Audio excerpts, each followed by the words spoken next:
Čau! Šis ir video par to, kur var ērti glabāt video ierakstus internetā, tā lai nav jāizpild telefona atmiņa un var ātri un ērti ar kādu padalīties. Ja tad es piedāvātu video glabāt YouTube, lai to izdarītu caur telefonu, tad visērtāk ir nolādēt šādu aplikāciju YouTube Studio. Viņu ir izstrādājuši arī YouTube, jeb Google kompānija. Šī aplikācija atšķirībā no klasiskā YouTube, tad YouTube Studio ir domāts tieši tam, lai tos video tur publicētu. Tur šeieni, tā, spiežu lejupielādēt. Kamēr lejupielādējās vēl tāds komentārs, kad šajā aplikācijā mēs tos video publicēsim tā, kad viņus nevarēs atrast jebkurš internetā, vienkārši meklējot pēc kaut kādiem atslēgvārdiem. Tie video būs pieejami tikai ar noteiktu linku, un, ja jūs kādam to linku pārsūtat, viņam būs piekļuve tam video, citi nevarēs to video atrast.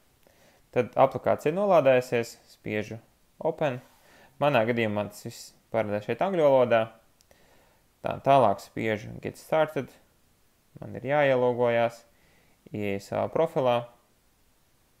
Aplikācija ir nolādējusies. Iespējams, ja jums ir cits telefona modelis, varbūt atšķirsies nedaudz vizuāli.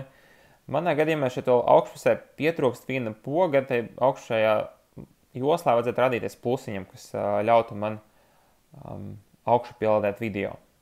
Ja. Lai viņš parādītos, es vienkārši izslēgšu šo aplikāciju un atvēršu viņu pa jaunam. Tagad tā man piedāvā notifikācijas, es apstiprināšu. Ja, un augšpusē tagad ir tas plusiņš, spiežu virsū un varu augšupielādēt kādu video. Spiežu izvēlējos video no savu telefona, pievienoju virsrakstu, tad šis ir par kas aparātu.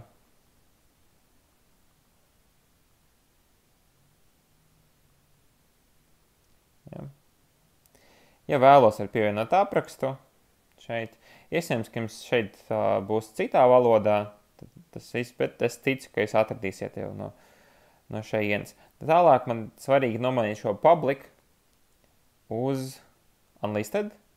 Unlisted, tas nozīmē to, ka tas video nebūs pieejams plaši auditorijai. Tad, kā jau minēju, šāda veida pievienotais video būs pieejams tikai ar noteiktu linku. Un tad var atgriezties šeit, vēlreiz pārbaudu, ka šeit ir palicis unlisted, un spiežu next. Šeit izvēlos, tad, kad video nav domāts bērniem, ka viņš nav speciāli izveidots tieši priekš bērniem, tā tas ir domāts. Un zemāk spiežu upload video. Video manā gadījumā ātri augšupielādējās, bet vēl YouTube to video pārstrādās, pārbaudīs. Tas var prasīt kādu laiciņu. Atkarībā no interneta. Šis posms vairs nebūs atkarīgs no ātruma savienojuma. Tas ir atkarīgs jau tikai no YouTube, bet tas būs atkarīgs lielā mērā no faila apjoma. Tad, jo garāks jums video, jo ilgāk notiks šī apstrāde. Kamēr tas video augšupielādē, es varu jau nokopēt linku. To var izdarīt, uzspiežot šeit uz daudzpunkti un spiežu uz play video. Tagad man atveras, manā gadījumā man telefonā nav YouTube aplikācijas, tāpēc man atveras parastajā pārlūkā tā saite. Tad es varu nokopēt vai nu šo linku, vai nu šeit zemāk ir share, var spiest uz to un spiest kopiju, tad nokopēt šo linku. Gadījumā, ja jūs kopējat no augšpuses šeit to saiti, tāds ieteikums, ja jūs gribat, lai tā saite atveras kārtīgi arī datorā, ja jūs kādam sūtat, kāds atver datorā, tad jūs varat izdzēst šo tad M punktu. Viņš pievienojas automātiski, tāpēc, ka ar mobilo versiju šobrīd ir pielāgots. Ja es to izdzēsīšu ārā, un tagad es varu viņu nokopēt. Ja. Nokopēju. Ja es ieeju tajā saitā ar telefonu, man automātiski tas burts atkal pievienojās tur, ja? Un šo saiti var nosūtīt kādam, vai pievienot kopējā čatā, un tas video būs pieejams visiem tad, kam ir pieejams dotais links.